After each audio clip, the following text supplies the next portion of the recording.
ओम नमो भगवते वासुदेवाय नमः। ओम नमो भगवते वासुदेवाय नमः। नमस्कार दोस्तों, स्वागत है आपका हमारे चैनल पर, जहां हम आपको लेकर आते हैं अद्भुत और प्रेरणादायक कहानियां। आज की हमारी प्रस्तुति है बृहस्पतिवार व्रत कथा। बृहस्पतिवार का व्रत भगवान विष्णु और बृहस्पति देव को समर्पित होता है। इसे श्रद्धा और विश्वास के साथ करने से जीवन में सुख, समृद्धि, शांति और शुभ फल की प्राप्ति होती है। यह कथा न केवल धर्म और भक्ति का महत्व समझाती है, बल्कि हमें सिखाती है कि सत्य, ईमानदारी और कर्म का हमारे जीवन में क्या महत्व है। तो आइए सुनते हैं बृहस्पति व्रत की यह पवित्र और प्रेरक कथा, जो आपके मन को शांति और नई प्रेरणा से भर देगी। अथ श्री बृहस्पतिवार व्रत कथा। भारतवर्ष में एक प्रतापी और दानी राजा राज्य करता था। वह नित्य गरीबों और ब्राह्मणों की सहायता करता था।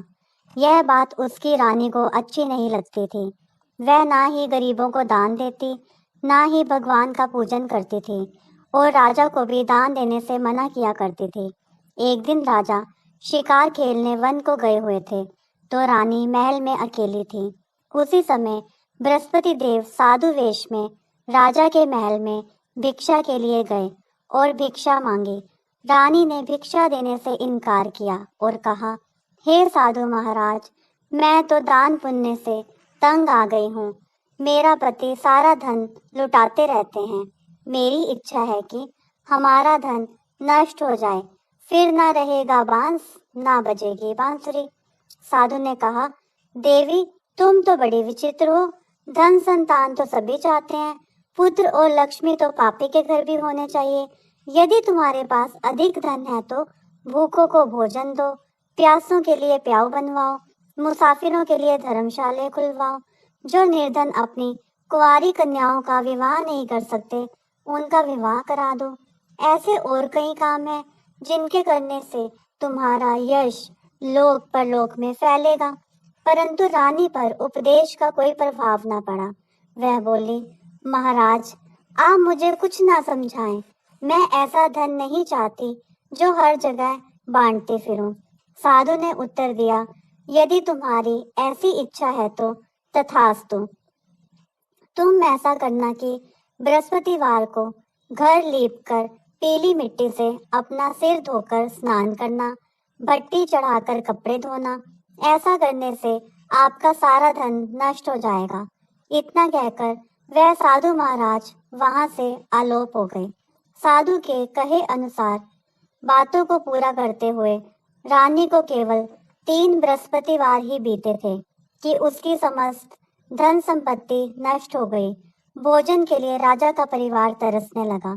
तब एक दिन राजा ने रानी से बोला कि हे रानी, तुम यहीं रहो, मैं दूसरे देश को जाता हूँ, क्योंकि यहाँ पर सभी लोग मुझे जानते हैं, इसलिए मैं कोई छोटा कार्य नहीं कर सकता। ऐसा कहकर राजा परदेश चला गया। वहां वह जंगल से लकड़ी काट कर लाता और शहर में बेचता। इस तरह वह अपना जीवन व्यतीत करने लगा। इधर राजा के परदेश जाते ही रानी और दासी दुखी रहने लगी।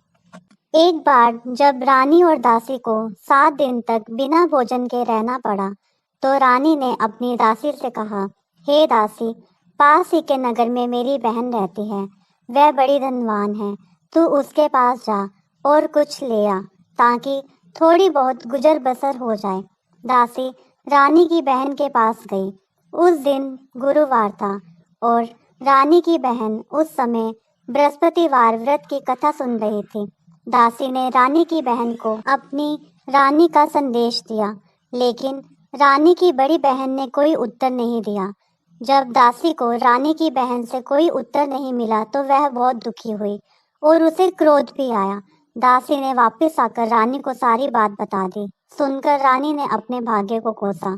उधर रानी की बहन ने सोचा कि मेरी बहन की दासी आई थी, परंतु मैं उससे कुछ नहीं बोली, इससे वह बहुत दुखी हुई होगी। कथा सुनकर और पूजन समाप्त करके वह अपनी बहन के घर आई और कहने लगी, हे बहन, मैं बृहस्पतिवार का व्रत कर रही थी तुम्हारी दासी मेरे घर आई थी, परंतु जब तक कथा होती है तब तक ना उठते हैं और ना ही बोलते हैं, इसलिए मैं नहीं बोली। कहो दासी क्यों गई थी? रानी बोली, बहन तुमसे क्या छुपाऊं, हमारे घर में खाने तक को अनाज नहीं था। ऐसा कहते कहते रानी की आंखें भर आई। उसने दासी समेत पिछले 7 दिनों से भूखे रहने तक की बात अपनी बहन को विस्तार पूर्वक सुना दी। रानी की बहन बोली, देखो बहन, भगवान बृहस्पति देव सबकी मनोकामनाओं को पूर्ण करते हैं। देखो शायद तुम्हारे घर में अनाज रखा हो। पहले तो रानी को विश्वास नहीं हुआ, पर बहन के आग्रह करने पर उसने अपनी दासी को अंदर भेजा तो उसे सचमुच अनाज से भरा एक घड़ा मिल गया। यह देखकर दासी को बड़ी हैरानी हुई। दासी रानी से कहने लगी, हे रानी, जब हमको भोजन नहीं मिलता तो हम व्रत ही तो करते हैं, इसलिए क्यों ना इनसे व्रत और कथा की विधि पूछ ली जाए ताकि हम भी व्रत कर सकें। तब रानी ने अपनी बहन से बृहस्पतिवार व्रत के बारे में पूछा।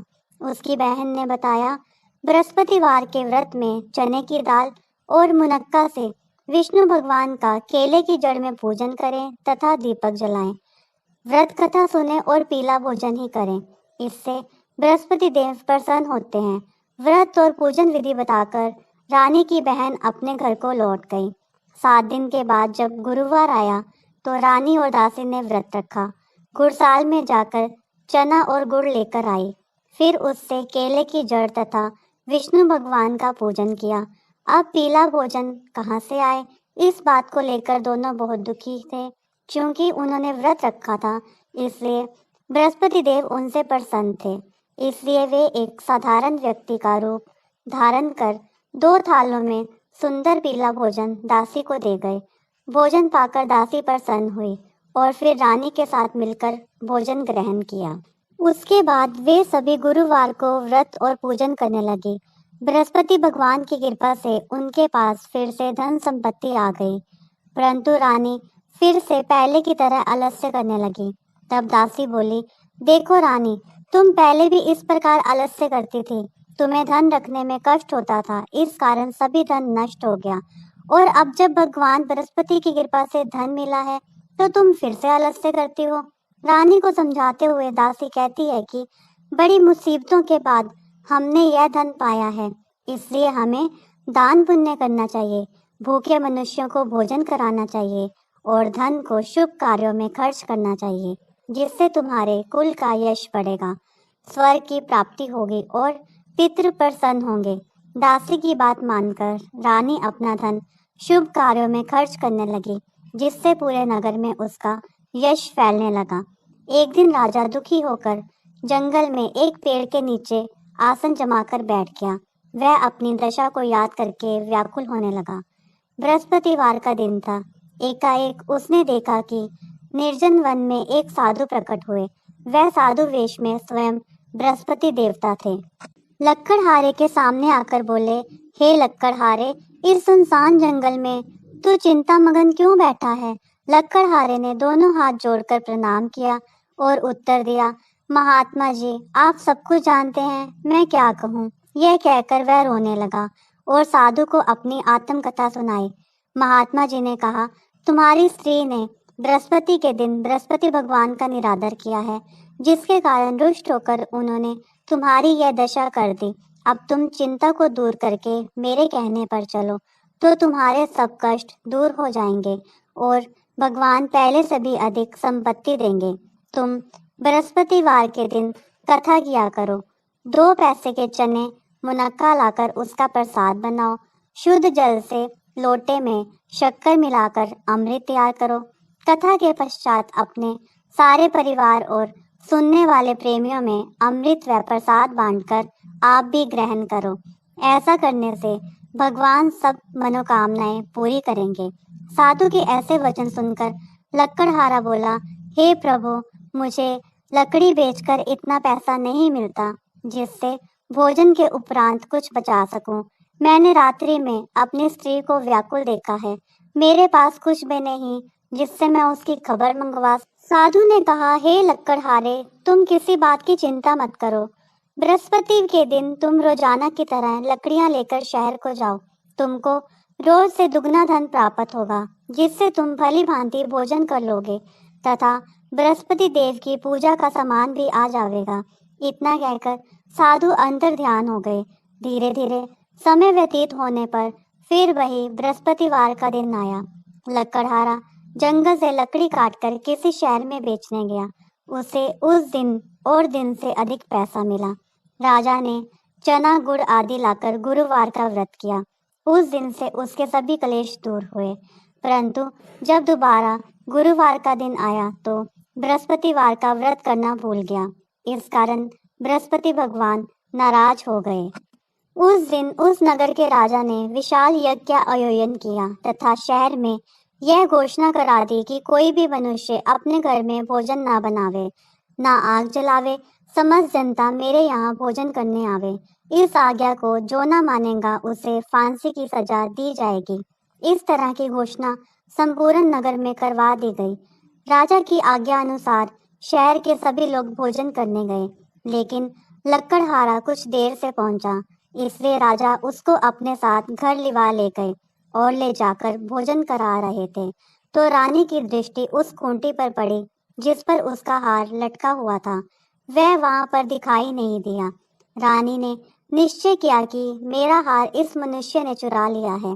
उसी समय सिपाहियों को बुलाकर उसको कारागार में डलवा दिया। जब लक्कड़हारा कारागार में पड़ गया और बहुत दुखी होकर विचार करने लगा कि ना जाने कौन से पूर्व जन्म के कर्म से मुझे यह दुख प्राप्त हुआ है, और उसी साधु को याद करने लगा जो कि जंगल में मिला था। उसी समय तत्काल बृहस्पति देव साधु के रूप में प्रकट हुए और उसकी दशा को देखकर कहने लगे, अरे मूर्ख, तूने बृहस्पतिवार की कथा नहीं करी, इस कारण तुझे दुख प्राप्त हुआ है। अब चिंता मत कर। बृहस्पतिवार के दिन कारागार के दरवाजे पर 4 पैसे पड़े मिलेंगे। उनसे तू बृहस्पति देव की पूजा करना, तेरे सभी कष्ट दूर हो जाएंगे। बृहस्पति के दिन उसे 4 पैसे मिले। लक्कड़हारे ने कथा कही उसी रात्रि को बृहस्पति देव ने उस नगर के राजा को स्वप्न में कहा, हे राजा, तुमने जिस आदमी को कारागार में बंद कर दिया है वह निर्दोष है, वह राजा है, उसे छोड़ दो। रानी का हार उसी खूंटी पर लटका है। अगर तू ऐसा नहीं करेगा तो मैं तेरे राज्य को नष्ट कर दूंगा।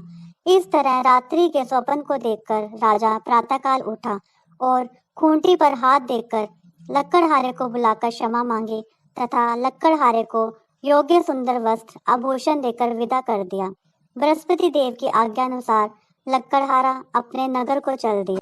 राजा जब अपने नगर के निकट पहुंचा तो उसे बड़ा आश्चर्य हुआ। नगर में पहले से अधिक बाग, तालाब, कुएं तथा बहुत सी धर्मशाला, मंदिर आदि बन गई हैं। राजा ने पूछा, यह सब किसका है? तब नगर के सब लोग कहने लगे, यह सब रानी और बांदी के हैं। तो आज राजा को आश्चर्य हुआ और गुस्सा भी आया। जब रानी ने यह खबर सुनी कि राजा आ रहे हैं तो उन्होंने बांदी से कहा, हे दासी, देख राजा हमको कितनी बुरी हालत में छोड़ गए थे। हमारी ऐसी हालत देखकर वह लौट ना जाए, इसलिए तू दरवाजे पर खड़ी हो जा। आज्ञा अनुसार दासी दरवाजे पर खड़ी हो गई। राजा आए तो उन्हें अपने साथ लिवा लाई। तब राजा ने क्रोध करके अपनी रानी से पूछा कि यह धन तुम्हें कैसे प्राप्त हुआ? तब उन्होंने कहा, हमें यह सब धन बृहस्पति देव के इस व्रत के प्रभाव से प्राप्त हुआ है। राजा ने निश्चय किया कि 7 रोज बाद तो सभी बृहस्पति देव का पूजन करते हैं, परंतु मैं प्रतिदिन दिन में 3 बार कहानी तथा रोज व्रत किया करूंगा। अब हर समय राजा के दुपट्टे में चने की दाल बंधी रहती तथा दिन में 3 बार कहानी कहता। एक रोज राजा ने विचार किया कि चलो अपनी बहन के यहाँ हो आवे। इस तरह निश्चय कर राजा घोड़े पर सवार हो अपनी बहन के यहाँ चलने को तैयार हुआ। मार्ग में उसने देखा कि कुछ आदमी एक मुर्दे को लिए जा रहे हैं। उन्हें रोककर राजा कहने लगा, अरे भाइयों, मेरी बृहस्पति देव की कथा सुन लो। वे बोले, लो, हमारा तो आदमी मर गया है, इसको अपनी कथा की पड़ी है। परंतु कुछ आदमी बोले, अच्छा कहो, हम तुम्हारी कथा भी सुनेंगे। राजा ने दाल निकाली और जब कथा आधी हुई कि मुर्दा हिलने लग गया, और जब कथा समाप्त हो गई तो राम राम करके मनुष्य उठकर खड़ा हो गया। आगे मार्ग में उसने एक किसान खेत में हल चलाता हुआ मिला। राजा ने उसे देख और उससे बोले, अरे भैया, तुम मेरी बृहस्पतिवार की कथा सुन लो। किसान बोला, जब तक मैं तेरी कथा सुनूंगा तब तक 4 हरैया जोत लूंगा। जा अपनी कथा किसी और को सुना। इस तरह राजा आगे चलने लगा। राजा के हटते ही बैल पछाड़ खाकर गिर गए तथा किसान के पेट में बड़ी जोर का दर्द होने लगा। उस समय उसकी माँ रोटी लेकर आई। उसने जब यह देखा तो अपने पुत्र से सब हाल पूछा और बेटे ने सभी हाल कह दिया। तो बुढ़िया दौड़ी दौड़ी उस घुड़सवार के पास गई और उससे बोली कि मैं तेरी कथा सुनूंगी। तू अपनी कथा मेरे खेत पर चलकर ही कहना। राजा ने बुढ़िया के खेत पर जाकर कथा कही, जिसके सुनते ही वह बैल उठ खड़े हुए तथा किसान के पेट का दर्द भी बंद हो गया। राजा अपनी बहन के घर पहुंचा। बहन ने भाई की खूब मेहमानी की। दूसरे रोज प्रातःकाल राजा जगा तो वह देखने लगा कि सब लोग भोजन कर रहे हैं। राजा ने अपनी बहन से कहा, ऐसा कोई मनुष्य है जिसने भोजन नहीं किया हो? मेरी बृहस्पतिवार की कथा सुन ले। बहन बोली, हे भैया, यह देश ऐसा ही है। पहले यहाँ लोग भोजन करते हैं, बाद में अन्य काम करते हैं। अगर कोई पड़ोस में हो तो देख आओ। वह ऐसा कहकर देखने चली गई, परंतु उसे कोई ऐसा व्यक्ति नहीं मिला जिसने भोजन ना किया हो। अतः वह एक कुम्हार के घर गई, जिसका लड़का बीमार था। उसे मालूम हुआ कि उनके यहाँ 3 रोज से किसी ने भोजन नहीं किया है। रानी ने अपने भाई की कथा सुनने के लिए कुम्हार से कहा। वह तैयार हो गया। राजा ने जाकर बृहस्पतिवार की कथा कही, जिसको सुनकर उसका लड़का ठीक हो गया। अब तो राजा की प्रशंसा होने लगी। एक रोज राजा ने अपनी बहन से कहा कि हे बहन, हम अपने घर को जाएंगे, तुम भी तैयार हो जाओ। राजा की बहन ने अपनी सास से कहा।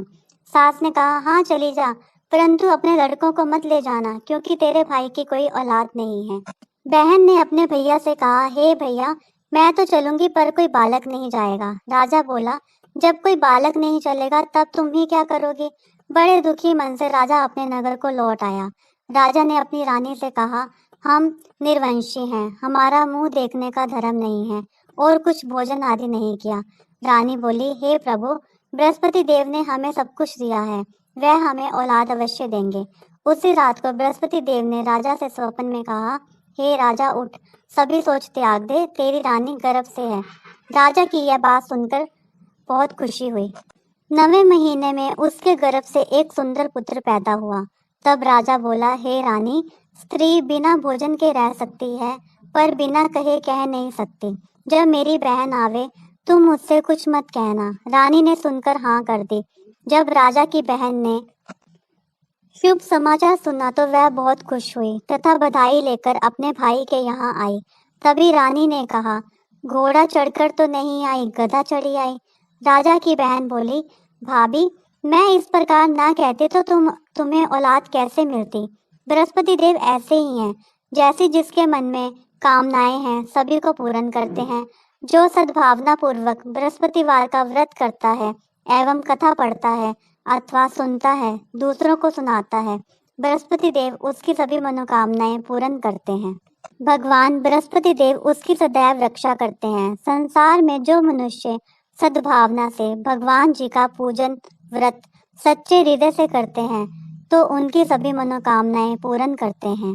जैसी सच्ची भावना से रानी और राजा ने उनकी कथा का गुणगान किया तो उनकी सभी इच्छाएं बृहस्पति देव जी ने पूर्ण की थी।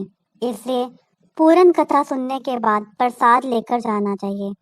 हृदय से उनका मनन करते हुए जयकारा बोलना चाहिए। बोलो बृहस्पति देव की जय, भगवान विष्णु जी की जय। राजा अपनी बहन के घर पहुंचा। बहन ने भाई की खूब मेहमानी की। दूसरे रोज प्रातःकाल राजा जगा तो वह देखने लगा कि सब लोग भोजन कर रहे हैं। राजा ने अपनी बहन से कहा, ऐसा कोई मनुष्य है जिसने भोजन नहीं किया हो? मेरी बृहस्पतिवार की कथा सुन ले।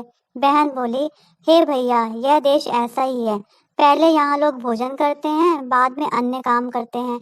अगर कोई पड़ोस में हो तो देख आओ। वह ऐसा कहकर देखने चली गई, परंतु उसे कोई ऐसा व्यक्ति नहीं मिला जिसने भोजन ना किया हो। अतः वह एक कुम्हार के घर गई, जिसका लड़का बीमार था। उसे मालूम हुआ कि उनके यहाँ 3 रोज से किसी ने भोजन नहीं किया है। रानी ने अपने भाई की कथा सुनने के लिए कुम्हार से कहा। वह तैयार हो गया। राजा ने जाकर बृहस्पतिवार की कथा कही, जिसको सुनकर उसका लड़का ठीक हो गया। अब तो राजा की प्रशंसा होने लगी। एक रोज राजा ने अपनी बहन से कहा कि हे बहन, हम अपने घर को जाएंगे, तुम भी तैयार हो जाओ। राजा की बहन ने अपनी सास से कहा। सास ने कहा, हाँ चली जा, परंतु अपने लड़कों को मत ले जाना, क्योंकि तेरे भाई की कोई औलाद नहीं है। बहन ने अपने भैया से कहा, हे भैया, मैं तो चलूंगी पर कोई बालक नहीं जाएगा। राजा बोला, जब कोई बालक नहीं चलेगा तब तुम ही क्या करोगे। बड़े दुखी मन से राजा अपने नगर को लौट आया। राजा ने अपनी रानी से कहा, हम निर्वंशी हैं, हमारा मुंह देखने का धर्म नहीं है और कुछ भोजन आदि नहीं किया।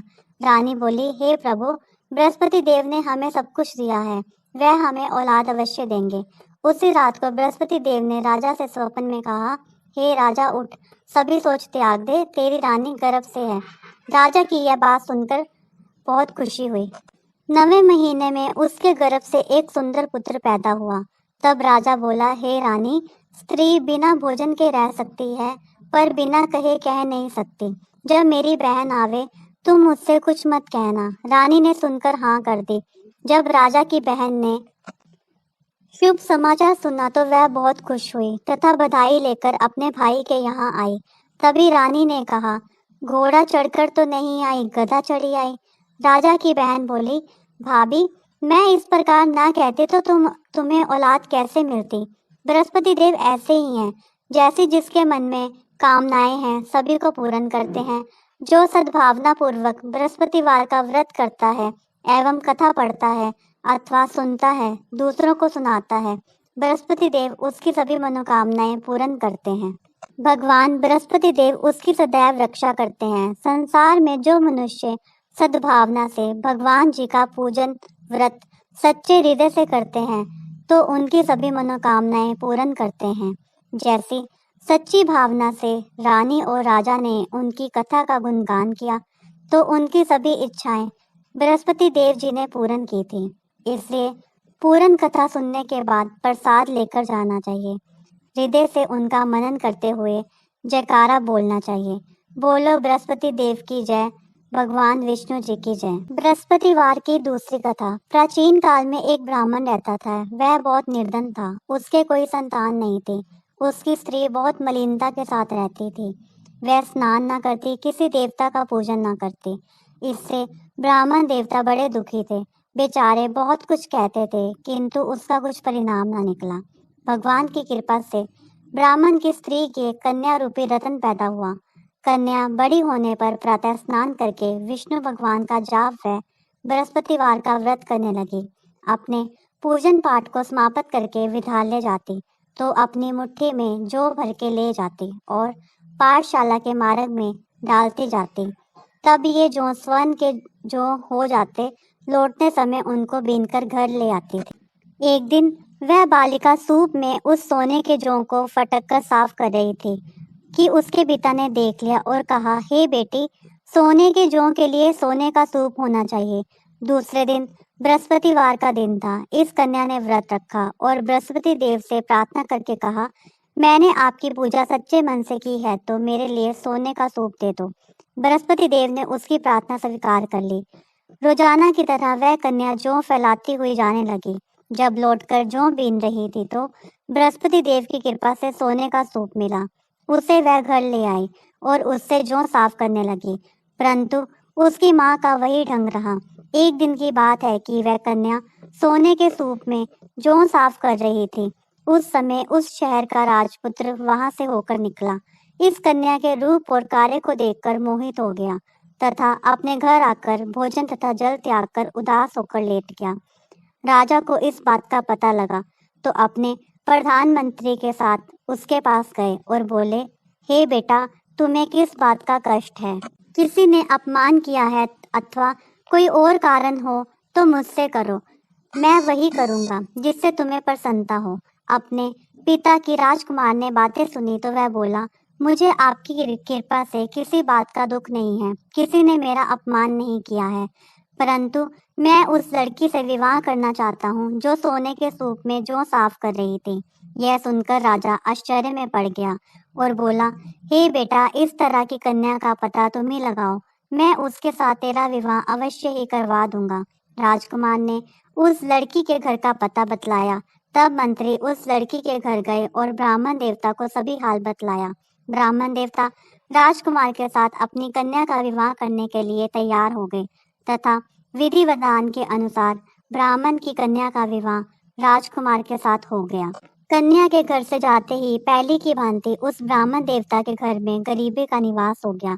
अब भोजन के लिए भी अन्न बड़ी मुश्किल से मिलता था। एक दिन दुखी होकर ब्राह्मण देवता अपनी पुत्री के पास गए। बेटी ने पिता की दुखी अवस्था को देखा और अपनी माँ का हाल पूछा। तब ब्राह्मण ने सभी हाल कहा। कन्या ने बहुत सा धन देकर अपने पिता को विदा कर दिया। इस तरह ब्राह्मण का कुछ समय सुखपूर्वक व्यतीत हुआ। कुछ दिन बाद फिर वही हाल हो गया।